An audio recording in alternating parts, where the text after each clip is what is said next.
Hi everyone, I'm JD, welcome back to my channel. So this is another page spread I did with my vintage journal dedicated to the second journal I got from Petula from Pet's Pretty Journals. This is the first page spread I did on this. This was a previous video I shared already. And the journals I got from her were both nature journals, but I called this one The Naturalist and this one Woodland. And I love how each has its own unique look. This is a bit more neutral, this one's a bit brighter, but both definitely nature themed. And this one's dedicated to my love of nature, and this one's dedicated to my love of animals, which is perfect because there's animals on the pages. And I just took these ephemera pieces from the Woodland journal and added them in here with my journaling on the back. And then Bernice was on a roll again, and I did this in a live, and she suggested a stamp of a rabbit. And I was like, oh, I don't have a stamp, but I have a sticker. And it was perfect. I just love that. And because in the journal as well, there's stamped images of rabbits in the journal. Oh, and then I wanted to keep this beautiful vintage ledger paper because it's got the green tones as well, like woodland tones. And I was going to write all over it, but I kind of like it just to have that breathing room and only have the writing here.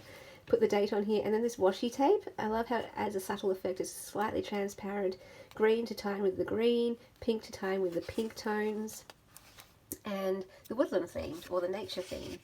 And so this page is dedicated to my love of animals, and I'll tell you the stories about that here. So when I was a kid, well, for as long as I can remember, I have been an animal lover, especially with dogs. So I just remember being over at people's houses when I was a kid, and everyone would say, where is she? Where's she gone? And they'd find me with the dog, and it became a thing that I was known for. I would be with the dog. Wherever the dog was, that's where I would be. Like literally sitting in their basket, their bed, or outside playing with it or something. So all the other people were with each other, the people, but I would be out with the dog. And I got dubbed the dog whisperer. And they said I could speak dog. I remember when I met one dog and they're like, here, let's meet this dog, and you know, there might be a little bit of concern, we get along or whatever, and straight away I'm like, hello, how are you? And the dog's like jumping on me, and I said, oh, she speaks dog, it's all good. And my friend was saw that because we were there together, and my friend the dog didn't go to her as much, and she was just like, how do I speak dog?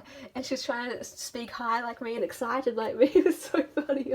We try to teach people to speak dog. It was like something to do with the voice, like, hello, how are you? You're amazing. Oh, you're so cute. Yes, I love you too. Yeah, that's how I talk to dogs. You know how I talk to Keanu. Hello, baby boy. I love you. You're gorgeous. You're so beautiful. And it's something about that voice I don't know that dogs get really excited about. And they're just like, jump, jump, jump, lick, lick, lick, which I loved. So I know can be a bit of a bad influence at people's homes with dogs because they're like, no, don't jump, don't lick. And I'm like, no, it's okay, I love it. I want the dog to jump, I want the dog to lick me, because it just shows me how excited the dog is, and I'm equally excited. And that's what I love about dogs. One of the things I love about dogs is that it's entirely mutual. I'm in love with the dog, I want to give it hugs, I want to pat it all the time, and the dog also wants to not pat me, lick me and jump on me and be patted. And I just love that. It's that love, you know, I shared in the previous page read about dogs, unconditional love. But the thing with love is, yes, they give us love, that's wonderful, but what I also realized about dogs is that one of the reasons I love them is not just because they give me unconditional love, it's because they accept my love. I love them. And when someone rejects your love, it's horrible. It really feels horrible because you just want to pour out your love on someone, and they're just like, nope, don't want that. But dogs fully, unapologetically, unashamedly accept your love. They're like, give me attention, pat me, I'm going to sit on your lap. And they can't lie, they can't hide their enthusiasm. So you know that if they're jumping and excited, they generally feel that. And just to have that, like I always, now I'm just going on a tangent here, but yeah, I love that idea that dogs can't lie. It's just written all over them, their body language, how they feel, and when they love you and receive your love, they fully express it. It's all out there for everyone to see. And I love that a dog not only accepts my love, but loves in return, and it's just beautiful. Anyway, so that's why I love dogs.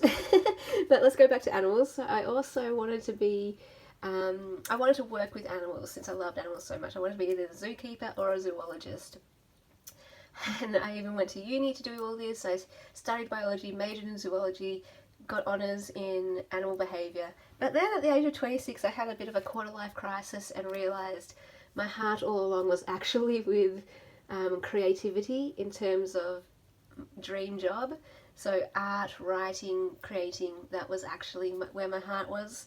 But still always an animal lover and always will be. So I actually had a dream when I was a kid to open a shelter for those dogs who didn't have a home, or those cats, pets that didn't have a home, and especially for ones that had behavioural issues that were maybe aggressive or something, because I just couldn't stand the thought of these animals having to die for no reason just because no one had the time to retrain it, or because someone just abandoned a dog and there wasn't enough resources to look after it. So I was hoping to just have a place that could, you know, look after these animals and give them a long life, if it was possible to give them a long life that was healthy for them and that was a good quality life for them.